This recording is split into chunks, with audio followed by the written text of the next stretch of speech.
स्वागत करते हैं सीए राजू सर का और सीए तनुश्री जी का। बच्चों के कुछ सवाल को हमारे संस्था के सर हैं विकास सर, जो खुद भी एक सीए के स्टूडेंट रह रहे हैं, तो वो कुछ क्वेश्चन प्रिपेयर किए हैं जो आपके जनरेशन और आपके जनरेशन को डेडिकेट करते हुए नेक्स्ट जनरेशन के लिए जो ज़रूरी जानना है। Vikas sir please. Thank you sir, आपको सर यहाँ पे स्वागत करते हैं हम लोग सुकृष्णा कॉमर्स में आपको। और हमारे तरफ से कुछ बच्चों की तरफ से कुछ सवाल है जो आज करना चाहेंगे। और सबसे इम्पॉर्टेंट ये है कि यहाँ पे 2 जनरेशन्स के चार्टर्ड अकाउंटेंट जो हैं वो हैं। बीएल राजू सर को मैं जानता हूँ, बहुत पहले से जानता हूँ, और मैम को भी अभी सीए बनी है। तो 2 जनरेशन जो है यहाँ पे चार्टर्ड अकाउंटेंट हैं और उनसे कुछ सवाल है मेरा। मैम से सवाल है हमारा कि आप नेक्स्ट जनरेशन सीए हैं, आपके पिताजी बीएल राजू सर हैं, वो भी चार्टर्ड अकाउंटेंट थे। तो आपको अपने पापा से सीए होने का क्या हेल्प मिला आपके जर्नी में? अगर आप अपने सीए जर्नी को देखें तो उसमें पापा चार्टर्ड अकाउंटेंट है, ये कितना बड़ा जो है एक एडवांटेज आपके लिए हुआ, या आपने पापा को कैसे बताया कि मुझे भी सीए करना है, या पापा ने आपको बोला कि आपको सीए करना है? Thank you so much for the question sir. I must say कि ये क्वेश्चन मेरी जर्नी को रिफ्लेक्ट करेगा। अर्लियर मैं साइंस स्टूडेंट थी। I was having the science, I was aiming for becoming a doctor. I always wanted to become a doctor. उसके कारण मैंने ग्रेजुएशन में भी साइंस लिया था। And in the first year itself I understood that नहीं, science से ज़्यादा बेहतर मेरे लिए कॉमर्स हो सकता है। हाउ? बिकॉज कॉमर्स बहुत सारे एरियाज़ को एक्सप्लोर करने का एक नया एंगल देने का तरीका हो सकता है। So I switched off to commerce. मैंने ग्रेजुएशन साइंस में की, एट द सेम टाइम मैंने सीए कोर्स भी करने का सोचा। तो the first person to I communicated कि मुझे सीए बनना है was Papa. Immediately he said it's going to be tough. ये जर्नी बहुत टफ होगी और रिस्की होगा। I asked रिस्की क्यों? He said कि till the last moment you will not know कि आप क्वालिफाई हो रहे हो या नहीं हो रहे हो।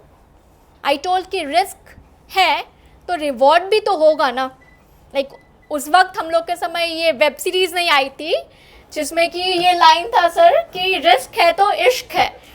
सो आई सेड कि रिस्क अगर है तो रिवॉर्ड तो डेफिनेटली होगा। And it's going to be tough but I am the tougher one. So मैं हर हाल में इसे क्वालिफाई करूँगी। And apart from the journey of science I explored the field of commerce. I failed many a times but that was there to test my determination था कि मुझे हर हाल में सीए कोर्स ही ज्वाइन करना है।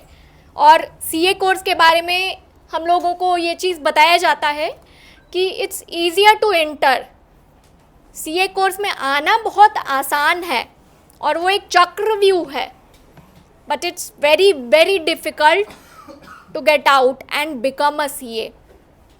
पूरे इंडिया में सीए बनने के लिए सिर्फ एक ही इंस्टीट्यूट है। सिर्फ it all can happen under one roof, that is ICAI, that is our mother body. तो आई सेड कि ठीक है, वो मदर है, she will take care of me, let me pursue CA.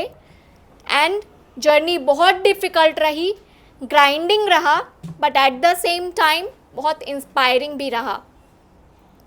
So it's always recommended कि अपने fears पे ध्यान नहीं देकर आने वाले कल पे फोकस करें, आने वाले पॉसिबिलिटीज़ को देखें।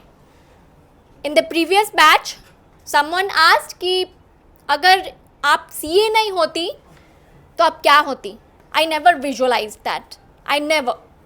मैंने हमेशा ये विजुअलाइज किया कि what if I become a CA. अगर सीए होगा तो हम नेक्स्ट लाइफ में क्या करेंगे।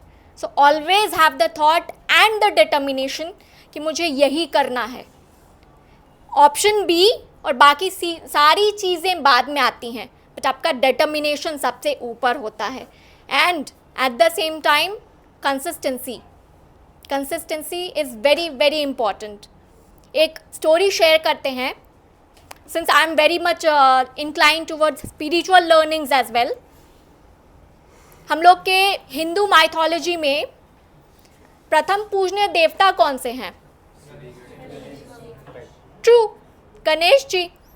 ही सेड कि उनको एक ब्लेसिंग मिली है कि कोई भी पूजा की स्टार्टिंग आपके वंदना से होगी. And how many of us can tell कि महाभारत किसने लिखा? उन्होंने बोला. यस, गणेश जी ने लिखा, अपने दांत से लिखा. और उनका कितना दांत है? हाँ, true. He is having 2 teeth, not like 32. Okay.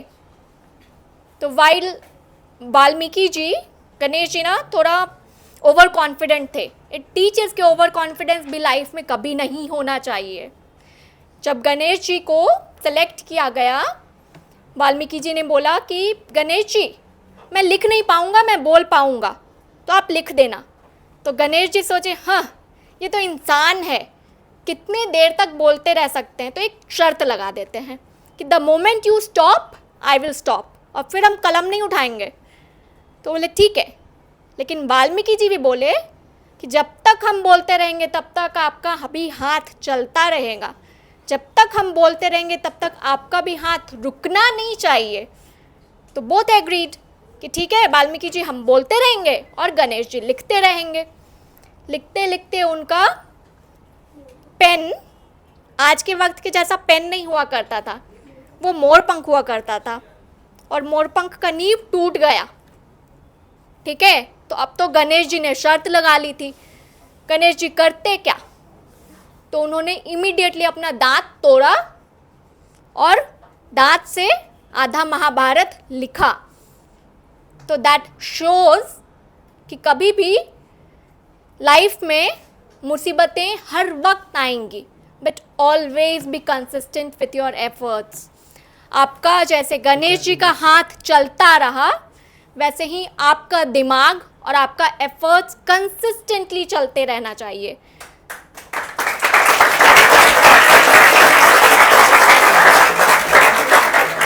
Thank you. एक और सवाल है मैम आप दोनों से. सीए एग्जाम में एक बहुत बड़ा टैबू है कि लोग फेल हो जाते हैं. कुछ अटेम्प्ट्स लग जाते हैं, आर्टिकल क्या कहते हैं, इंटरमीडिएट में अटेम्प्ट्स लग जाते हैं, या फाउंडेशन में अटेम्प्ट लग जाते हैं, या फाइनल में अटेम्प्ट लग जाते हैं. और ये बच्चों को बहुत ये रूमर्स फैला हुआ है कि सीए में तो फेल होते हैं लोग. बट मैं आप लोगों से ये जानना चाहूंगा कि ये जो अटेम्प्ट्स लगते हैं या जो बच्चे फेल होते हैं, उनको कैसे ओवरकम किया जाए, उस समय अपने आप को कैसे स्ट्रॉन्ग किया जाए जब अटेम्प्ट्स लगते हैं कि नहीं इस बार आपका सीए में नहीं हुआ, 4 मार्क्स से नहीं हुआ, 5 मार्क्स से नहीं हुआ. उस समय अपने आप को कैसे जो है होल्ड करे, और उस समय कैसे फिर जो है आप कह सकते हैं कि रिविजिट करे अपने पूरे सिलेबस को और फिर तैयारी करे, उसके बारे में थोड़ा जानना चाहेंगे. Yes, definitely it's a very good question. You know, मतलब ऐसी संभावनाएं हैं कि शायद जब आप सीए कोर्स में आए हैं तो भगवान न करे, लेकिन फिर भी ऐसी संभावनाएं हैं कि ये आ सकती, सेकेंड टाइम थर्ड टाइम लेने की ज़रूरत पड़ सकती है. In that case you know, सबसे इम्पॉर्टेंट क्या है कि आपको इंस्टीट्यूट ने ऑलरेडी पहले से प्रिस्क्राइब्ड मटेरियल दे रखा है, कोर्सेज वो बतला चुके हैं कि भाई इतना ही सिलेबस है, उसी के अंदर अंदर हम पूछेंगे, उससे बियॉन्ड वो कभी नहीं जाएगा, नहीं जाता है 99.99% केसेस पे. तो आपको क्या करना है कि वो जितने भी, हाँ एक चीज़ ज़रूरी है, बहुत ज़रूरी है, वो ये कि जैसा कि शायद पहले इन्होंने बताया कि हमारा जो कोर्स जो है वो वॉल्यूमिनस है और प्रैक्टिकल और थ्योरेटिकल दोनों की ब्लेंडिंग्स हैं. अपनी जो दिमाग जो चलानी है, जो थ्योरी में जो बुक्स में जो पढ़ रहे हैं सो पढ़ ही रहे, थोड़ी प्रैक्टिकल एक्सपोजर भी, प्रैक्टिकल एक्सपीरियंस भी वो भी लेने की कोशिश करनी है अपनी, चूँकि प्रोफेशनल्स आप कोर्स कर रहे हैं. फेलियर के केस में आप ऑलरेडी जब प्लान कर रहे हैं अपने स्टडी को, तो ऑलरेडी आपके दिमाग में एक आउटलाइन बना हुआ है कि ये हमारी सिलेबस दी गई है मुझे, और इतने मुझे इस तरीके से ये करना है. तो कहीं ना कहीं जब कभी भी हम लोग जिस समय एग्ज़ामिनेशन दे करके आते थे, मतलब आते के साथ वो देखते थे कि हमने कैसा मतलब लिखा है, मतलब जो लिखा है वो आकर के मिलाते थे पापा, या मतलब और भी घर में, अरे जो बीत गया उसको छोड़ो नहीं यार, तुम आगे का करो ना, अब तो फिर। लेकिन वो दिल मानता नहीं था, और कहीं ना कहीं वो ज़रूर देखते थे कि भाई हमने जो कर करके आया है वो सही किया है कि नहीं किया है, वो इमिडिएटली मतलब। तो कहने का मतलब यह है कि रिव्यू करना, जैसे ही आप एग्ज़ामिनेशन दे करके आएंगे आपको खुद पता चल जाएगा कि आपका एग्ज़ामिनेशन कैसा गया है, on the basis of your preparation, background जो मटेरियल है, जो आपने कॉपी तैयार कर रखा है, या जो आपने नोट्स बना करके रखा है, जो बुक्स पे भी अपना हाइलाइटर से किया हुआ है, उसी के अंदर से आना है 90% 95% केसेस भी। तो जब आप रिविज़िट करेंगे तब आपको लगा कि नहीं, ये कॉन्सेप्ट मेरा क्लियर नहीं था, इस वजह से हमारी ये हुआ है। इमीडिएटली उसी वक्त में, उसी वक्त नेक्स्ट का छोड़ करके आप कहीं डायरी पे, कहीं शॉर्ट लिस्ट या कहीं शॉर्ट नोट रेड पेन से या कहीं पे आप लिख लो कि इसको हमको बेहतर करना है। आप फेलियर क्यों हुए? इसलिए हुए कि जो प्रिस्क्राइब्ड सिलेबस है उसकी प्रिपरेशन, उसकी कॉन्सेप्ट, उसकी तैयारी आपकी बेहतर नहीं थी। That's why you have not cracked your that particular examination. तो अपनी कमियों को मतलब नोट डाउन करें और उसको सुधार लें। स्वाभाविक है कि हो ही जाएगा, जितनी जल्दी अगर ये समझ में आ जाएगा कि ये साहब ये चीज़ मेरी कॉन्सेप्ट क्लियर नहीं थी। ये इंस्टीट्यूशन है, ये इंस्टीट्यूशन है जहाँ पे आप पढ़ने के लिए आ रहे हैं। आपके जो भी टीचर्स हैं, गुरुदेव हैं, ये हैं, इनसे आप डिस्कस करें, बतलाएं। जब तक कि कॉन्सेप्ट क्लियर नहीं हो तब तक आप छोड़े नहीं, और जब तक कि आपका कॉन्सेप्ट क्लियर नहीं हो जाएगा, इंस्टीट्यूट जो मटेरियल दिया है वो आप पूरा कंप्लीट नहीं कर लेंगे, तब तक इंस्टीट्यूट वो आपको पास नहीं करने देगा। तो ये बहुत इम्पॉर्टेंट है कि उस लाइट से चीज़ों को देखें। Tanu, your comment please. Thank you sir. मैं अपना एक्सपीरियंस शेयर करती हूँ।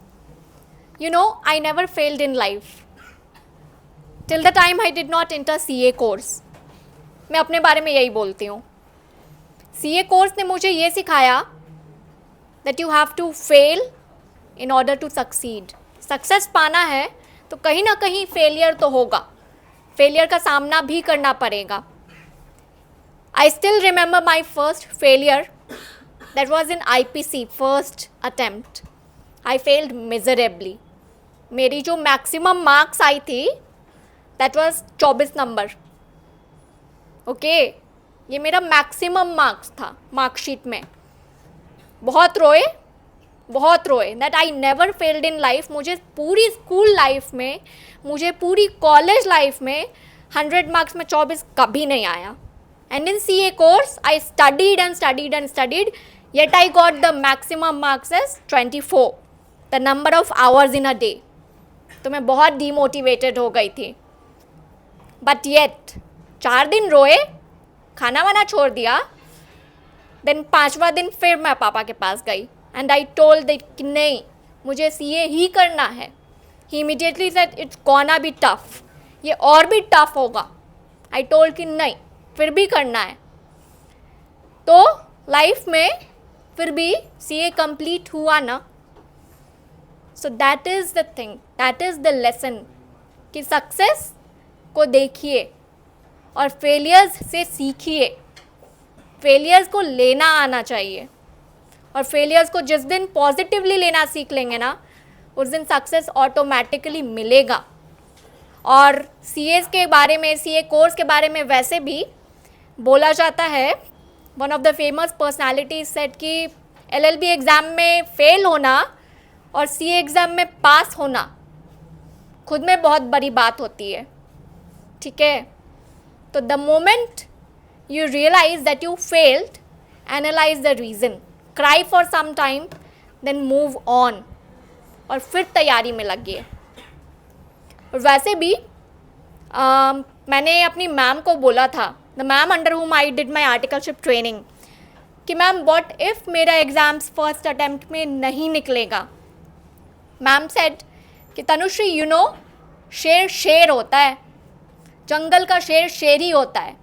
और आपके मेंबरशिप सर्टिफिकेट पे या COP पे कहीं भी ये नहीं लिखा रहेगा कि आपने एग्ज़ाम्स कितने अटेम्प्ट में निकाला। तो जंगल का शेर खुद सारी चीज़ों को सीखता है गिरता भी है, लेकिन अल्टीमेटली जंगल का शेर शेर ही होता है। तो दैट इज़ द थिंग कि लाइफ में गिरने से मत डरिए, लेकिन फिर वापस उठना भी सीखिए। Thank you ma'am. अभी एक लाइटर मोमेंट पे एक और सवाल, बच्चों का सबसे बड़ा एक सवाल होता है कि अच्छा सीए करने के बाद कितना पैसा कमाया जा सकता है। ये सवाल जो है आज बच्चों का क्लियर होना बहुत जरूरी है कि सीए करने के बाद कितना पैसा कमाया जा सकता है। आप दोनों से ही चाहेंगे कि इस बारे में थोड़ा सा अपना पॉइंट ऑफ व्यू रखें। कितना कमा सकते हैं, स्काई इज द लिमिट। बस यही हमको कहना है, स्काई इज द लिमिट। ये आपके ऊपर है कि आप क्या अर्न कर पा रहे हैं। पूरी आसमान आपकी है, और ऐसे सैकड़ों हजारों एग्जाम्पल्स हैं हम लोगों के यहाँ। हमारी जो ICAI है, द ग्रोथ गियर्स करके वो एक वेब सीरीज़ तरीके का चलाता है। यू मस्ट यूट्यूब पे जाओ और देखो, जो बेस्ट पर्सनालिटीज़ हैं उनके साथ इंटरव्यू होता है और ये कहते हैं। देखो मनी केवल एंड केवल चीज़ों को, सक्सेस को पैसे से आप नहीं तौल सकते, पैसे से नहीं कर सकते। सबसे इम्पॉर्टेंट ये है कि आपको अपने लिए क्या प्रायोरिटीज़ तय करके रखें है। आपके लिए क्या इम्पॉर्टेंट है। आपके लिए इम्पॉर्टेंट मतलब आप खुद तो हैं ही हैं, मतलब चैरिटी या कुछ भी करना चाहें तो जब तक कि आप सक्षम नहीं होंगे तब तक कुछ बियॉन्ड आप सोच नहीं सकते। लेकिन आप जहाँ पे आपकी दिमाग है, जहाँ पे है, उसके बियॉन्ड सोचने का हमेशा प्रयास करें। जहाँ आप सोच रहे हैं, जहाँ पे कि क्या हमारी मॉनेटरी लिमिट होगी, ये होगी, उसके बियॉन्ड सोचने की आवश्यकता है। And I hand over my mic to Tanu. She will explain in detail कि क्या अपॉर्चुनिटीज़ है चार्टर्ड अकाउंटेंट बनने का मतलब क्या होता है और आप क्या कर सकते हैं। Yes please go ahead. Thank you, sir. Recently, I had the opportunity of attending the startup sphere in Bangalore, और वहाँ पे I was fortunate enough that I met Aman Gupta. Yes, the boat founder. And how many of us know कि he is a chartered accountant? Yes. And I asked him that, sir, how your journey of boat started? आपकी boat की journey कैसे start हुई? आपने जब CA qualify किया तो why you decided कि मुझे ट्रेडिशनल एरियाज़ में इंटर नहीं करके मुझे एक्सप्लोर करना है? तो ही सेड कि I joined ICICI for some time. मैंने 3 महीने एक कंपनी में काम किया, that is ICICI bank. Then he switched over. फिर 3 महीने दूसरी कंपनी में काम किया, फिर स्विच ओवर। लाइफ में किक नहीं मिल रहा था। So someone said कि why don't you start your own business? तो Aman Gupta took the challenge कि yes, let me start a business. He started his own business. 5 बार उन्होंने बिजनेस स्टार्ट करी, 5 बिजनेसेस ओन करा, 5 बिजनेस फ्लॉप। उस लेवल तक नहीं गया till the moment he decided कि आखिर उनको करना क्या है। तो वो खुद को एक्सप्लोर किए और पाए कि मेरी area of expertise year sets में है और टेक्नोलॉजी में है। Let me just bet on that. अब उस पर बेट करके देखते हैं। और he worked with one of the headphones brands, उसके साथ काम किया, एक्सपीरियंस गेन किया, मार्केट शेयर्स देखी, सारी चीज़ों को देख के ही डिसाइडेड कि कंपटीटर उसका बनना ज़्यादा बेहतर है, let me own the brand. And today उनकी जो जर्नी स्टार्ट हुई, he started his turnover with 7 crore and right now he is having the turnovers of 700 crore rupees in the next 10 years to come. तो 7 करोड़ से उनकी कंपनी बोट की शुरुआत हुई और नेक्स्ट 10 साल में ही इज़ प्रोजेक्टिंग कि we will be the market leaders. So he is also CA। And एक और CA से मैं मिली, दैट इज़ जेप्टो के founder. How many of us know Zepto? Zepto is also one of the online delivery platforms. जैसे फ्लिपकार्ट और स्नैपडील्स है, वैसे ही लॉकडाउन के समय दो कोमेट्स ने एक ब्रांड का स्टार्ट किया, दैट इज स्टार्टअप जेप्टो, और उसमें he is one of the co founding members. 4 members थे, चारों IITians, एंड ये 5वें member he is a chartered accountant. So Zepto की शुरुआत ऐसे हुई. And you know, in today's day it is $100 billion. वो यूनिकॉर्न में काउंट होते हैं. And he is one of the unicorns with the age less than 30. So it's very much probable, sir rightly said, कि sky is the limit. If you think you can achieve, but उसके लिए आपको समय के साथ चलना होगा. आपको ट्रेडिशनल सोच से थोड़ा अलग हटकर खुद का सोच रखना होगा. इनोवेशन, टेक्नोलॉजी और जो चेंजेस आ रहे हैं, that changes you will have to adopt, और उसके बारे में सोचना है. 5 साल में आने वाली दुनिया एकदम चेंज होने जा रही है, तो उस चेंज के साथ आपको चलना है, उसके साथ अपनी प्लानिंग को अलाइन करना है और अपनी स्ट्रेटेजी बनानी है, अपनी थॉट बनानी है, अपनी स्टडी प्रोसेस करनी, वो करनी है. एक क्वेश्चन और है सर. ये क्वेश्चन भी कुछ लाइटर मोड पे ही है. जैसे कि अभी बच्चे ये इंटरमीडिएट एग्जाम देंगे, उसके बाद आर्टिकलशिप ज्वाइन करेंगे. आर्टिकलशिप ज्वाइन करने में ना एक बड़ा इंटरेस्टिंग सा चीज़ होता है. जैसे मैंने भी जब आर्टिकलशिप ज्वाइन किया था, और ज्वाइन करते के साथ मुझे 10 दिनों के अंदर बैंक ऑडिट पे भेज दिया गया था. और आई गॉट अ शानदार ट्रीटमेंट फ्रॉम द बैंक. वो जो ट्रीटमेंट मिला था बैंक की तरफ से, ऐसा फील हुआ जैसे पहला बार किसी ने इज्जत दिया. ठीक है, ऐसा लग रहा था कि आप पहली बार ससुराल गए. Yes, correct. और लाइक सर वो एक्सपीरियंस आप दोनों से जानना चाहते हैं. जब आप आर्टिकलशिप में थे, तो ऐसा कौन सा जगह गए थे जहां पे जाने के बाद लगा वाह क्या सीए किया और कितना बढ़िया कोर्स चूज किया है, सब कुछ एकदम लैविश मिल रहा है. ये सर शेयर करेंगे एक्सपीरियंस. नहीं, ये होते हैं, ये तो प्रैक्टिकल है और आज भी है. आपको इज्जत दी जाती है, रिस्पेक्ट दिया जाता है. वैसे भी समाज में चार्टर्ड अकाउंटेंट की एक इज्जत है.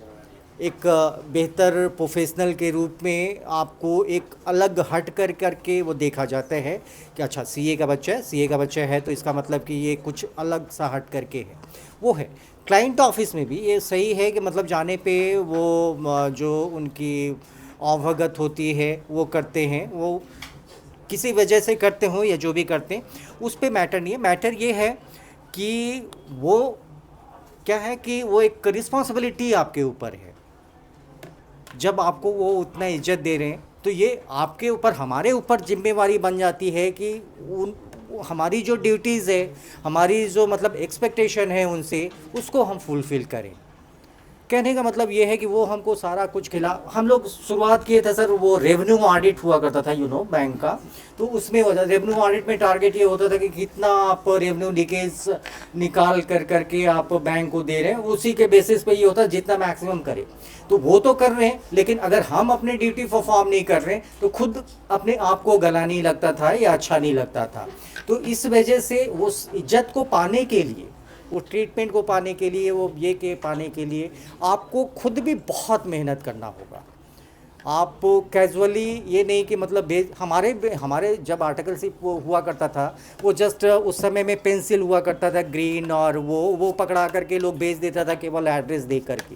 लेकिन वो तो भेज देते थे, लेकिन हमारे चूँकि चार्टर्ड अकाउंटेंट बनना था उस ये से था, रात भर जाते थे. जितनी बुक्स की थ्योरेटिकल बैकग्राउंड्स था कम से कम वो ज़रूर लेते थे, जो सीनियर्स होते थे उनसे ज़रूर बात करते थे. और फिर वो हमारे सीनियर्स भी उस ज़माने में बहुत अच्छा हुआ करते थे, मतलब वॉक थ्रू पूरी सिस्टम्स का करवाते थे और ये करवाते थे. तो कहीं ना कहीं ये आप ज़रूर इन्जॉय करें, वो अपॉर्चुनिटी आएगा और बिल्कुल आएगा. ये कॉमन है, कोई बहुत बड़ी चीज़ें नहीं है. लेकिन वो जब आपको ट्रीटमेंट मिलता है, इज्जत मिलता है, तो उसके हिसाब से आपकी रिस्पॉन्सिबिलिटी, आपकी जिम्मेवारी, आपकी ये भी बढ़ जाती है. उसको भी हमेशा ख्याल रखने की ज़रूरत है. Yes sir. Very good question. I was always fortunate कि इस चीज़ में कम से कम गाइड करने के लिए हमेशा पापा रहे। और ही ऑलवेज यूज टू से, जब भी हम ऑफ ट्रैक होते थे ना, या मतलब क्लाइंट पे धौस जमाने वाला चीज़ होता है, ऑडिट ऑब्जर्वेशंस मिल गया, तो ही ऑलवेज यूज टू से, इज इट मटीरियल, मटीरियल है क्या? तो जब 20,000 करोड़ की बात की टर्नओवर हो रही है, तो what is material to you? 20,000। So always think कि जो ऑब्जर्वेशन मिल रहा है वो मटेरियल है तो सही, first thing. Second thing, Spiderman movie कौन कौन देखता है? यस, मकरी। तो then you people must know कि उसमें एक डायलॉग है, with great power comes great responsibility.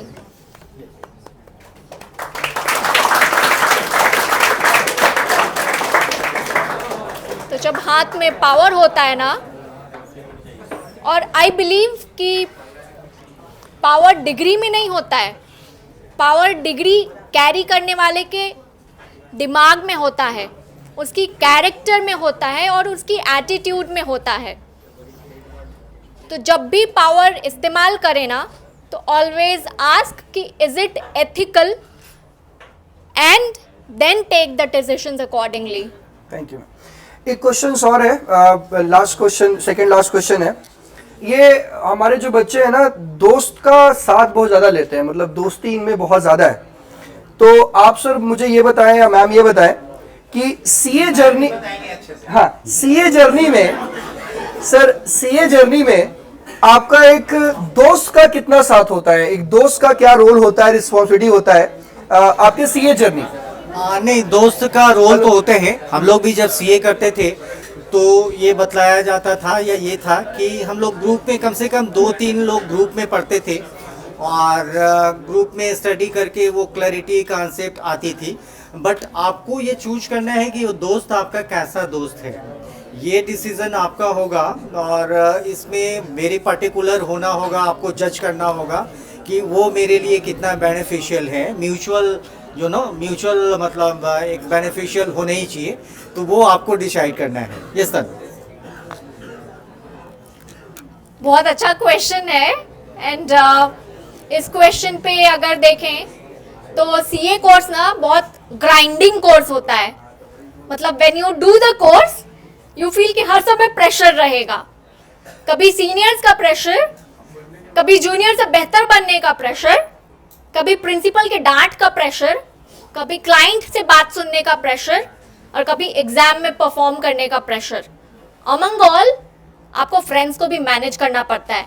I was fortunate enough कि मेरी friend, she was not there in CA course, but yet she understood the importance of my studies. हम लोगों ने भी क्लासेस बंक करी हैं, इधर उधर घूमा है, बट जब एग्जाम टाइम आने लगता था ना, तो she was like a mirror to me. वो मुझे बोल देती थी, तनुश्री स्टडी, पढ़ाई करो, we can talk later on, but अभी सबसे इंपॉर्टेंट पढ़ाई है। तो always have good friends, the friend जो कि आपको गड्ढा में ना गिराए, जो कि आपको आसमान छुलाए। Thank you ma'am. फ्रेंड जो है वो अच्छा वही है जो आपको फुल सीए बनने में मदद करे, ठीक है? नहीं तो मूवी तो हाफ सीए भी चल रही है अभी, है ना? तो एक रिस्पॉन्सिबल फ्रेंड बनाइए जिससे कि आपका जर्नी जो है ना सीए का कंप्लीट हो सके और आप फुल सीए बनिए। मूवी भले आप देख लीजिए आप सीए बने, लेकिन बनना है लाइफ में फुल। लास्ट क्वेश्चन है कि जब फाइनल में जब आप एग्जाम दे रही थी और आपने जब वो ब्लू वाले स्क्रीन पे अपना रोल नंबर टाइप करा और टाइप करने के बाद उसमें लिखा हुआ आया pass, that you are finally qualified chartered accountant, क्या रिएक्शन था आपका? You know, I never checked my own result. ये हमेशा ऐसा पता नहीं क्यों होता था दैट जब भी मैं खुद अपना रिजल्ट चेक करती थी, I always used to fail. So I always leave to someone कि किसी और को रोल नंबर दे दो और वो देखकर मुझे बता दे कि मैं पास हूँ या फेल। तो जिस वक्त मेरा एग्जाम निकला था, लेट मी फर्स्ट जस्ट थोड़ा रिवाइंड ले जा रहे हैं। फॉर मी, जैसे पापा का maths, he took it as fear. For me direct taxes was fear, income tax. तो मुझे आज भी वो दिन याद है जिस दिन हम अपना डायरेक्ट टैक्सेस का पेपर दे रहे थे. बहुत बहुत ज़्यादा टफ क्वेश्चंस था और ऐसा लग रहा था फेल होना तय है. ठीक है, बट आँख में पूरा आंसू डबडबा गया था पेपर देने के समय कि यार इस बार भी अटक गई. बट फिर तुरंत साउंड ऐसा लगा दैट, फिर वापस किसी की आवाज़ सुनाई दी और लगा दैट मूव ऑन बेटा, अच्छा होगा पेपर, लिखो. And I wrote down my paper. I came back to home. हमेशा मार्क्स मिलाते थे बट उस बार नहीं मिलाया. जिस बार पास हुए उस बार मार्क्स नहीं मिलाया. उस बार लगा छोड़ो यार, जो होगा देख लेंगे. And I still remember it was 5 July 23 that we were waiting कि रिजल्ट आएगा.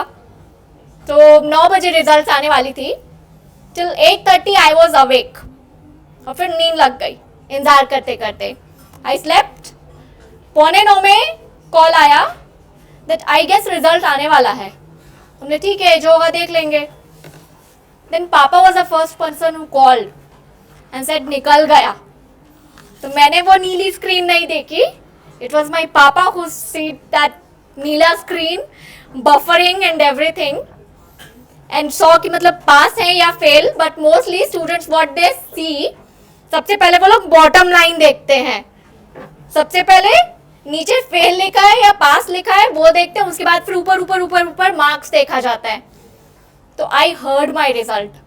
आई जस्ट आस्क्ड कि पास और फेल वो बताएं, पास तब फिर मार्क्स देखेंगे.